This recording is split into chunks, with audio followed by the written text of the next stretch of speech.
Very good morning to all of you बच्चों। आज हम पढ़ने जा रहे हैं हीट ट्रांसफर का एक नया मोड जिसका नाम है रेडिएशन। हीट ट्रांसफर का हम कंडक्शन पढ़ चुके हैं बेटा। आज हम पढ़ने जा रहे हैं हीट ट्रांसफर का कौन सा मोड, रेडिएशन मोड। ठीक है, अब रेडिएशन मोड पढ़ते हैं। फटाफट से पेन कॉपी निकाल लो बेटा, फटाफट से आ जाओ मेरे साथ बोर्ड पर और स्टार्ट करते हैं radiation.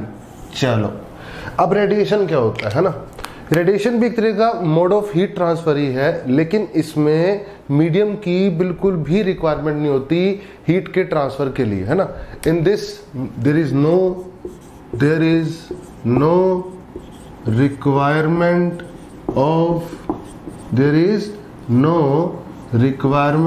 Of medium, okay, for heat transfer. लेकिन कंडक्शन में तो मीडियम की जरूरत होती है, कन्वेक्शन में भी मीडियम की जरूरत होती है।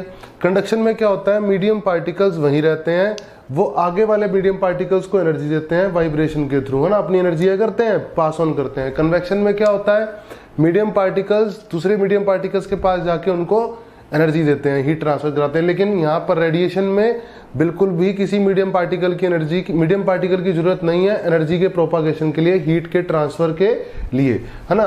तो जो थर्मल रेडिएशन निकलती है, जैसे मान लो कोई बॉडी है, चलो पढ़ाता हूँ, मान लो कोई बॉडी है, ढंग से समझना ना। तो इस बॉडी का टेम्परेचर मान लो T है और सराउंडिंग का मान लो TS है। तो क्या होगा बेटा, तो होगा ये कि बॉडी से सराउंडिंग में क्या निकलेंगी, थर्मल रेडिएशंस निकलेंगी कि नहीं निकलेंगी, बोलो सही है। ये थर्मल रेडिएशंस जो होंगी, जो रेडिएशन निकलेंगी, ये किस फॉर्म की होंगी बेटा, इलेक्ट्रोमैग्नेटिक होंगी। क्या होंगी बेटा, इलेक्ट्रोमैग्नेटिक, ठीक है। और ये डिफरेंट वेवलेंथ्स की निकलेंगी, किसकी निकलेंगी, ऑफ सेवरल वेवलेंथ्स, ठीक है। इलेक्ट्रोमैग्नेटिक रेडिएशन निकलेंगे बच्चे ऑफ सेवरल वेवलेंथ्स। और आपको आगे जाके पता चलेगा कि ये जो डिस्ट्रीब्यूशन है, ये डिस्ट्रीब्यूशन वेवलेंथ का क्या है, यूनिफॉर्म बिल्कुल भी नहीं है, ठीक है ना। यूनिफॉर्म डिस्ट्रीब्यूशन नहीं होता, वो मैं आगे जाके आपको पढ़ाऊंगा वीन्स डिस्प्लेसमेंट लॉ में, ठीक है बेटा। तो हो क्या रहा है बेटा, होता ये है कि ये कहा जाता है कि कोई भी बॉडी जिसका टेम्परेचर, फटाफट से ढंग से सुनो, कोई भी बॉडी जिसका टेम्परेचर 0 केल्विन से ज्यादा है, वो क्या करेगी, अपने अंदर से थर्मल रेडिएशंस निकालेगी, कोई भी बॉडी हो, ठीक है। तो आपको पता ही है प्रैक्टिकली हर चीज का टेम्परेचर क्या है, 0 केल्विन से ज्यादा ही है, क्योंकि 0 केल्विन से कम टेम्परेचर तो बनाना भी इम्पॉसिबल ही है ना, लैबोरेटरी वगैरह में भी नहीं बनाया जा सकता। तो 0 केल्विन से ज्यादा जिन भी बॉडी का टेम्परेचर, ऐसे ये मार्कर है, इसका टेम्परेचर क्या है, 0 केल्विन से बड़ा है, तो अपने अंदर से क्या निकाल रहा है, ये रेडिएशंस निकाल रहा है, ठीक है। मेरा टेम्परेचर भी 0 केल्विन से बड़ा है, तो मैं भी अपने अंदर से क्या निकाल रहा हूँ बेटा, थर्मल रेडिएशंस निकाल रहा हूँ। बोलो समझ में आ रही है बात। अब समझो होता क्या है, आगे की बात। अब होता ही है सर कि मैं समझाता हूँ क्या होता है, देखो ध्यान से सर समझाओ क्या होता है, समझा रहे हैं भाई। देखो होता है ऐसा कहानी बेटा, ये मान लो बॉडी है, ठीक है, और मान लो सर कि सराउंडिंग का टेम्परेचर TS है और बॉडी का T है। अब ढंग से समझना, अब बॉडी सराउंडिंग से हीट एब्जॉर्ब भी करेगी, सही बात है, बिल्कुल करेगी। बॉडी एब्जॉर्ब भी करती है हीट, बॉडी हीट एब्जॉर्ब भी करती है, बॉडी हीट रेडिएट भी करती है, दोनों काम होते हैं, है ना। तो बॉडी सराउंडिंग से हीट एब्जॉर्ब करेगी और सराउंडिंग में हीट क्या करेगी, रेडिएट भी करेगी, बोलो सही बात है। अब एक बात बताओ मुझे, अगर मान लो, आप सोच समझ के बताना, है ना, मान लो कि बॉडी का टेम्परेचर सराउंडिंग के टेम्परेचर से क्या है, ज्यादा है। अगर बॉडी का टेम्परेचर सराउंडिंग के टेम्परेचर से ज्यादा है तो बॉडी नेट क्या करेगी, नेट रेडिएट करेगी। नेट पावर क्या होगी, रेडिएट होगी, एब्जॉर्ब से ज्यादा पावर क्या होगी बेटा, रेडिएट ज्यादा होगी, एब्जॉर्ब क्या होगी, कम। अगर बॉडी का टेम्परेचर सराउंडिंग के टेम्परेचर से क्या है, ज्यादा है, बिल्कुल सही बात है। और अगर बॉडी का टेम्परेचर, सॉरी ढंग से सुनो, अगर बॉडी का टेम्परेचर सराउंडिंग के टेम्परेचर से कम है तो बॉडी क्या करेगी, ज्यादा हीट एब्जॉर्ब करेगी ज्यादा हीट, ठीक है। और अगर बॉडी का टेम्परेचर सराउंडिंग के टेम्परेचर के बराबर है तो बॉडी क्या करेगी बेटा, हीट जितनी एब्जॉर्ब करेगी उतनी ही रेडिएट करेगी। इसको बोलते हैं इक्विलिब्रियम। क्या बोलते हैं सर, इसको इक्विलिब्रियम बोलते हैं, जो हम पहले भी कई बार पढ़ चुके हैं, इक्विलिब्रियम, है ना। अच्छा, ये बातें तो समझ में आ गई सर। अब मैं एक चीज और बताऊं, अब ढंग से सुनो, ध्यान से सुनो, यहाँ पर एक बढ़िया कैची पॉइंट है। मैं ये कह रहा हूं कि अगर रेडिएशंस निकल ज्यादा रही हैं और एब्जॉर्ब क्या हो रही हैं, कम हो रही हैं। तो क्या हो रहा है बेटा, बॉडी का टेम्परेचर धीरे धीरे घट रहा है, मतलब इस बॉडी का टेम्परेचर क्या कर रहा है, घट रहा है। और अगर एब्जॉर्ब हो रही है मान लो ज्यादा, अगर मान लो ज्यादा एब्जॉर्ब हो रही है एनर्जी, तो बॉडी का टेम्परेचर क्या कर रहा है बेटा, बढ़ रहा है, बॉडी का टेम्परेचर बढ़ रहा है। बोलो सही है। तो हम ये बोलेंगे कि नेट पावर, अगर मैं बात करूं इस केस के लिए, मान लो पहले केस के लिए, इसको फर्स्ट केस बोल देते हैं, इसको सेकंड केस बोल देते हैं, इसको थर्ड केस बोल देते हैं। तो फर्स्ट केस के लिए अगर बात की जाए, ढंग से देखेंगे एकदम बोर्ड पर आके मजे से, तो नेट पावर होगी PR minus P absorb. Net power यही होगी क्योंकि कुछ रेडिएट होगी, कुछ क्या होगी, एब्जॉर्ब होगी। ज्यादा रेडिएट है तो रेडिएट में से एब्जॉर्ब निकालेंगे, लेकिन इससे टेम्परेचर क्या होगा सर, बढ़ेगा या घटेगा, ये पावर है। तो आप जानते हो अगर इस बॉडी का मास m है, इसकी स्पेसिफिक हीट ES है और इस बॉडी का टेम्परेचर T है, तो हीट अगर हम लिखें MST है ना, MST, और अगर हम डिफरेंशियल हीट लिखें तो क्या आएगा, MSDT है ना। और ये पावर है तो हीट को टाइम से डिवाइड करना पड़ेगा, रेट लेना पड़ेगा। अरे बोलो यस और नो, बोल दिया करो यार, ठीक है यस। अब सुनो, अब मैं ये कह रहा हूं कि रेडिएट ज्यादा हो रही है, एब्जॉर्ब क्या हो रही है, कम, तो धीरे धीरे बॉडी का टेम्परेचर घट रहा होगा या बढ़ रहा होगा। अभी बताया घट रहा होगा तो एक माइनस लगा देंगे। बोलो इक्वेशन समझ में आई कि नहीं आई। दूसरी समझो, दूसरी समझो। अब इधर क्या हो रहा है, दूसरी में एब्जॉर्ब ज्यादा हो रही है, रेडिएट क्या हो रही है, कम, और एब्जॉर्ब ज्यादा हो रही है तो टेम्परेचर बढ़ रहा है सर, तो बस खत्म बात। तो एब्जॉर्ब ज्यादा हो रही है तो एब्जॉर्ब में से रेडिएट निकाल दो, MSDT/dt। ये समझ में आ रहा है ना सर, कहां से आ रहा है MSDT/dt, ठीक है, क्या से आ रहा है, dQ/dt। dQ/dt पावर होती है सर, और पावर हम पहले पढ़ चुके हैं, MSDT/dt होती है। यस और नो सर, यस आ रहा है समझ में। तो ये कहानी समझ में आई, बोलो सही है। खैर अब होता क्या है, मान लो कि किसी भी बॉडी पे अगर थर्मल रेडिएशन गिरती है तो क्या क्या काम होते हैं, हम जरा एक बार वन बाय वन ये समझते हैं, ठीक है। इसको नोट कर लो फटाफट से, स्क्रीनशॉट ले लो, अरे ले लो यार जल्दी से लो, ले लिया, ठीक है। अब आगे बढ़ाता हूँ। देखो मैं अब बोल रहा हूँ आपको कि अगर किसी बॉडी पे थर्मल रेडिएशन गिरे तो क्या होगा, क्या क्या हो सकता है और क्या क्या होगा। अब समझते हैं इस बात को। देखो मान लो सर ये बॉडी है, ढंग से समझना, मान लो कोई ये बॉडी है, ठीक है। अब मान लो इस पे थर्मल रेडिएशंस इंसिडेंट हो रही हैं, पावर इंसिडेंट, तो क्या होगा सर, कुछ पावर तो यहां से सर रिफ्लेक्ट होगी, बोलो सही है, पावर रिफ्लेक्ट होगी, कुछ पावर सर एब्जॉर्ब होगी, बिल्कुल सही बात है, फिर कुछ पावर सर ट्रांसमिट होगी, बाहर भी निकलेगी बॉडी से, अरे बोलो। तो जब पावर इंसिडेंट होती है बॉडी पर, वो कहाँ जाती है, कुछ पावर रिफ्लेक्ट हो जाती है, कुछ एब्जॉर्ब हो जाती है, कुछ ट्रांसमिट हो जाती है। बोलो क्लियर है कि नहीं क्लियर है, बिल्कुल क्लियर है। अगर मैं बोलूँ शाइनी सरफेसेस के लिए, किसके लिए बोलूँ, ध्यान पूर्वक देखेंगे सर, किसके लिए, शाइनी सरफेसेस के लिए। ये शाइनी है, ऊर्जा वाला शाइनी नहीं है बेटा, चमकीला शाइनी है ना, ये समझ रहे हो ना, कहानी को समझ रहे हो ना, हाँ ठीक है। तो शाइनी सरफेसेस के लिए पावर रिफ्लेक्ट बहुत बड़ा होता है पावर एब्जॉर्ब और पावर ट्रांसमिट के कंपैरिजन में, अरे बोलो। अच्छा बहुत बढ़िया। अच्छा ब्लैक सरफेसेस के लिए, ब्लैक सरफेसेस के लिए अगर बात की जाए है ना, तो क्या होता है सर, पावर एब्जॉर्ब बहुत बड़ा हो जाता है ना, किसके कंपैरिजन में, रिफ्लेक्ट और ट्रांसमिट के कंपैरिजन में। और ट्रांसपेरेंट सरफेसेस के लिए सर, ट्रांसपेरेंट सरफेसेस के लिए क्या करेंगे सर, ट्रांसपेरेंट सरफेसेस के लिए आपको समझ में आ रहा है, ट्रांसमिट पावर ज्यादा हो जाती है एज कंपैरिजन टू एब्जॉर्ब और रिफ्लेक्टेड। बोलो सही है। तो ये छोटी छोटी बातें ध्यान रखनी है, कोई दिक्कत वाली बात नहीं है। अच्छा लगे हाथ में आपको एक चीज और बताता हूँ, एक टर्म होती है एब्जॉर्प्टिविटी। क्या होती है, एब्जॉर्प्टिविटी। क्या होती है सर, एब्जॉर्प्टिविटी, इसका सिंबल है ए। क्या है ये, डेफिनेशन आप लिख लेना, सुन लो मेरी बात।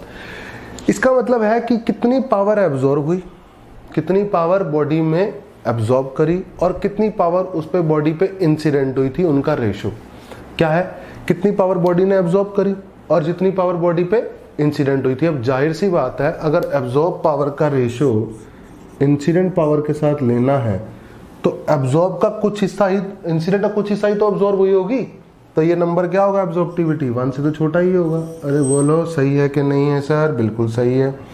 Power absorbed upon power incident, power absorb upon power incident, कोई दिक्कत नहीं।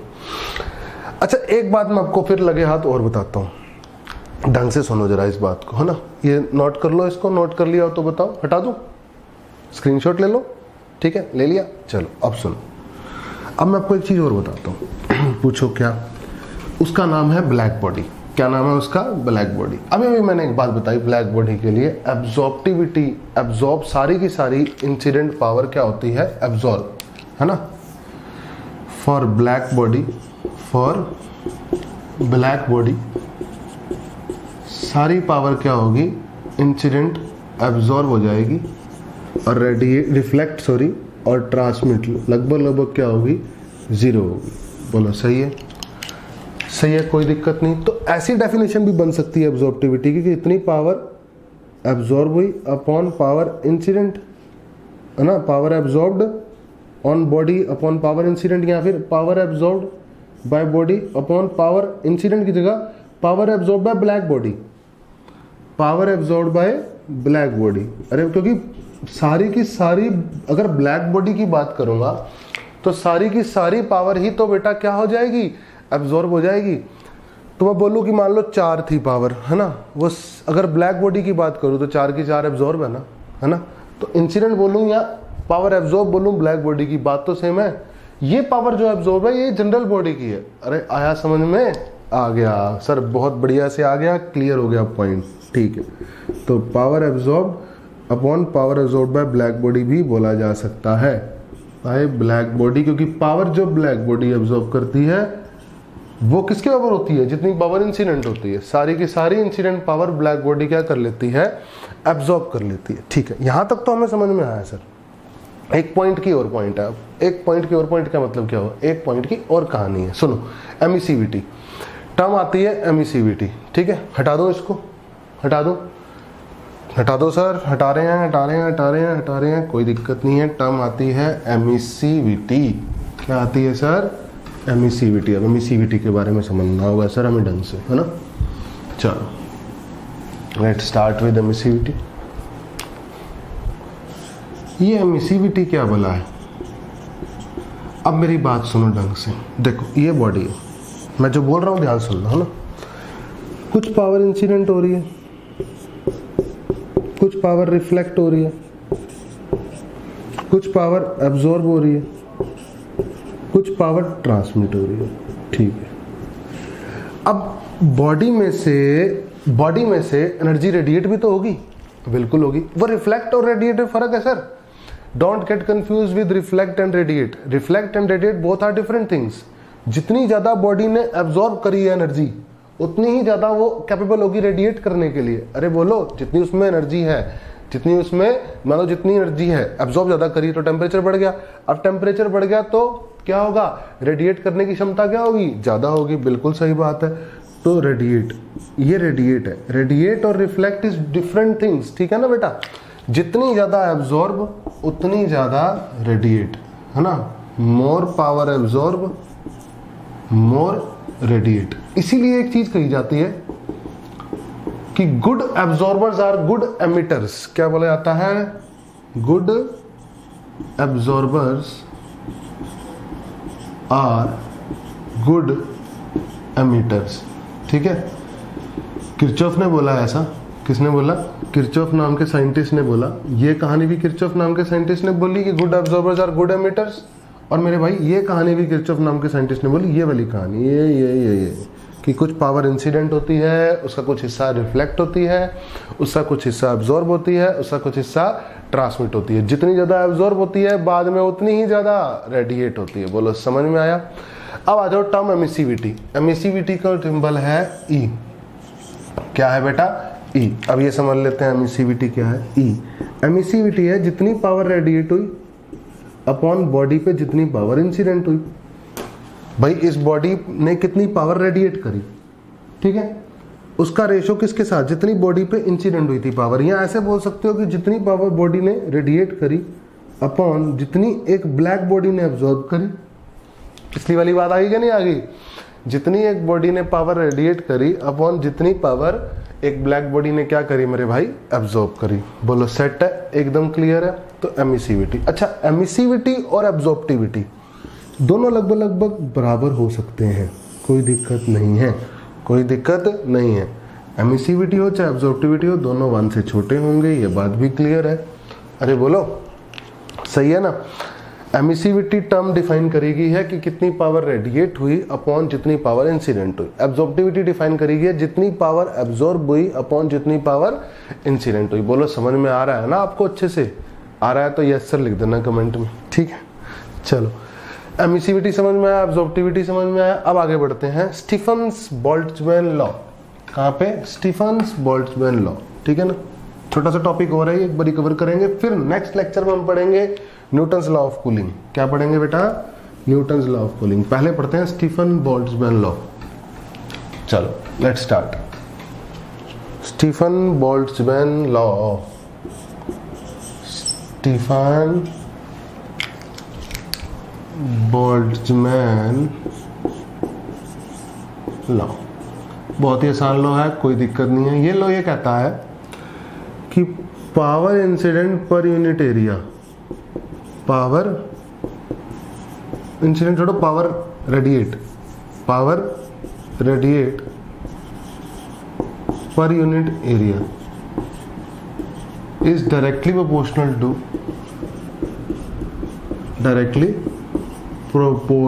टू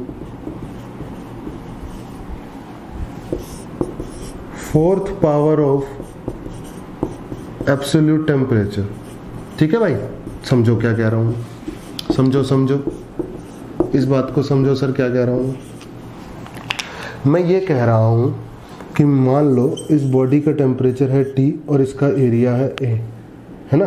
तो बोल रहा है कि power radiate per unit area जितना इसका एरिया है ना, कर्व्ड सरफेस एरिया से रेडिएट हो रही है, मतलब जिस एरिया से रेडिएट हो रही है बेसिकली, है ना, is directly proportional to temperature, जो भी इस बॉडी का टेम्परेचर है उसकी पावर 4। और power radiate per unit area को बोलते हैं इंटेंसिटी। इसका सिंबल मैं E दिखा रहा हूँ। क्या दिखा रहा हूँ सर? E। अरे बोलो ब्लैक बॉडी के लिए डिफाइन किया गया था। ये किसके लिए डिफाइन किया गया था? For black body. तो लिखा गया था E is directly proportional to T की पावर 4। तो E बन जाएगा सिग्मा। क्या बन जाएगा? सिग्मा T की पावर 4। सॉरी, E सिग्मा नहीं बनेगा, प्रोपोर्शनलिटी का साइन हट के सिग्मा आएगा ना, कांस्टेंट आएगा। ये कांस्टेंट क्या है? इस कांस्टेंट को बोलते हैं स्टीफन बोल्ट्जमैन कांस्टेंट। क्या बोलते हैं सर? Stefan Boltzmann constant. ठीक है सर, कोई दिक्कत आनी नहीं चाहिए। इसकी कुछ फिक्स वैल्यू होती है, मैं लिखवा रहा हूँ 5.67 इंटू 10 की पावर -8। कोई बुराई नहीं है इस बात में। अरे बोलो सही है। क्यों? क्योंकि ये इंटेंसिटी है, यानी वॉट पर मीटर स्क्वायर, है ना। और ये क्या है? केल्विन की पावर 4। तो क्या बनेगा? वॉट पर मीटर स्क्वायर केल्विन की पावर 4। बोलो सही है? क्लियर है? एकदम बिल्कुल क्लियर है। तो पावर क्या बनेगी? पावर, ये तो इंटेंसिटी है, तो पावर अभी भी हमें पावर दिखाई दे रहा है आपको। पावर क्या बनेगी? पावर रेडिएट बनेगी सिग्मा A T की पावर 4। लेकिन किसके लिए है ये सर? ब्लैक बॉडी के लिए। किसके लिए है ये? ब्लैक बॉडी के लिए। कोई दिक्कत वाली बात नहीं है। अगर मैं जनरल बॉडी की बात करूं, अब सुनो, अगर मैं बात करूं जनरल बॉडी की, किसकी बात करूं? जनरल बॉडी की। तो जनरल बॉडी के लिए क्या होगा? पावर रेडिएट जनरल बॉडी के लिए हो जाएगा सिग्मा A E T की पावर 4। E क्या हो जाएगा? एमिसिविटी। अरे बोलो सही है कि नहीं है? क्या हो जाएगा? E emissivity. अब सुनो भाई, आपको पता है एमिसिविटी की वैल्यू क्या होती है? 1 होती है। किसके लिए? ब्लैक बॉडी के लिए। क्यों ऐसा क्यों होता होगा? सोच के देखो। क्योंकि जितनी पावर इंसिडेंट हुई वो सारी की सारी एब्जॉर्ब हुई, फिर जितनी सारी एब्जॉर्ब हुई उतनी सारी की सारी क्या हुई सर? रेडिएट हुई। तो एमिसिविटी की वैल्यू 1 होती है। किसके लिए? ब्लैक बॉडी के लिए। और जनरल एमिसिविटी की वैल्यू E लिख दी हम, तो यहाँ 1 था एक किस्म से, है ना। अरे 1 मल्टीप्लाई कर सकता हूँ, कोई फर्क थोड़ा पड़ेगा। इसका मतलब यहाँ एमिसिविटी लिखी गई है और ब्लैक बॉडी के लिए वो 1 है और यहाँ एमिसिविटी E है। अब 1/2 हो 1/3 हो, जनरल बॉडी के लिए हम वो यूज कर लेंगे, उसमें कोई दिक्कत वाली बात नहीं है। ये तो हुई रेडिएट की कहानी। किसकी कहानी हुई? रेडिएट की। अब समझते हैं एब्जॉर्ब की कहानी। अब समझो भाई, मान लो बॉडी का टेम्परेचर T है तो सराउंडिंग का TS है। सराउंडिंग का क्या है? TS। तो पावर एब्जॉर्ब समझो, एब्जॉर्ब ब्लैक बॉडी के द्वारा। फिर से अब पावर एब्जॉर्ब देखना है हमने ब्लैक बॉडी के द्वारा। सिग्मा आएगा, बिल्कुल सही है। एरिया आएगा, सही है, लेकिन इस बार सराउंडिंग का टेम्परेचर आएगा सर। एब्जॉर्ब कहां से हो रही है? सराउंडिंग से के बॉडी के टेम्परेचर से? अरे बोलो, एब्जॉर्ब किस वजह से कर रहे हैं? सराउंडिंग का टेम्परेचर। अरे बोलो, और रेडिएट किस वजह से?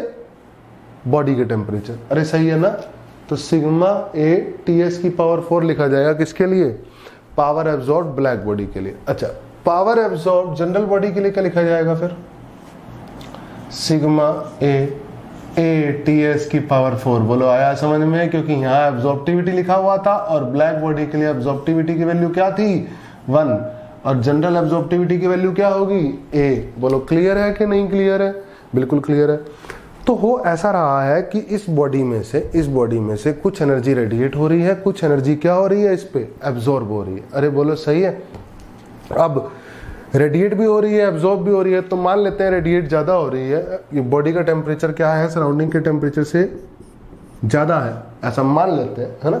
तो नेट पावर रेडिएट कितना आएगा? नेट पावर आएगा, बोलो शाबाश शाबाश शाबाश शाबाश मेरे चीते, सिग्मा AE T की power 4 minus sigma AA TS की पावर 4। बोलो समझ में आया या नहीं आया? समझ में आया। एब्जॉर्ब के लिए किसका टेम्परेचर लेना है सर? सराउंडिंग का। और रेडिएट के लिए किसका टेम्परेचर लेना है सर? बॉडी का। और नेट के लिए दोनों पावर को क्या करना है? सब्ट्रैक्ट। अगर रेडिएट ज्यादा हो रही है तो power radiate minus power absorb, और अगर एब्जॉर्ब ज्यादा हो रही है तो power absorb minus power radiate. Absorb ज्यादा हो रही है तो टेम्परेचर बढ़ेगा, रेडिएट ज्यादा हो रही है तो टेम्परेचर घटेगा। बाबू मोशाई, अरे आया समझ में? चलो आज का लेक्चर मैं यहीं खत्म कर रहा हूँ। नेक्स्ट लेक्चर में आपको न्यूटन्स लॉ ऑफ कूलिंग पढ़ाऊंगा, ठीक है? तब तक के लिए good bye, love you all, take care, bye bye बच्चों, कल फिर मिलते हैं।